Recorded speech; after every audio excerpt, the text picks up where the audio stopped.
Gas cylinder വിതരണത്തിൽ നിയന്ത്രണം വരുത്തിയ സാഹചര്യത്തിൽ ജില്ലയിലെ പാചകവാതക സിലിണ്ടറുകളുടെ വിതരണം സുഗമമാക്കുന്നതിന് ഗ്യാസ് ഏജൻസികളുടെ സഹകരണം ഉണ്ടാകണമെന്ന് ജില്ലാ സപ്ലൈ ഓഫീസർ അറിയിച്ചു.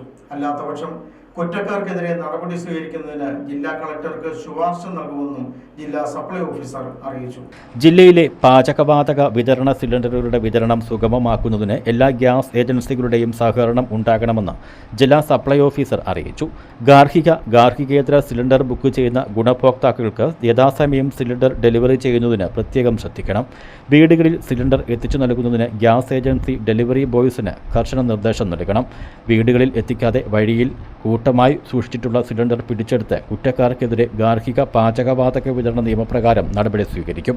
ഗാർഹിക ഉപയോഗത്തിനുള്ള സിലിണ്ടർ ഗാർഹികേതര ആവശ്യങ്ങൾക്ക് ദുരുപയോഗം ചെയ്യുന്നത് തടയുന്നതിന് ജില്ലാ സപ്ലൈ ഓഫീസർ, താലൂക്ക് സപ്ലൈ ഓഫീസർമാർ, റേഷനിംഗ് ഇൻസ്പെക്ടർമാർ എന്നിവരുടെ നേതൃത്വത്തിൽ പൊതുവിപണികളിൽ കർശന പരിശോധന നടത്തും.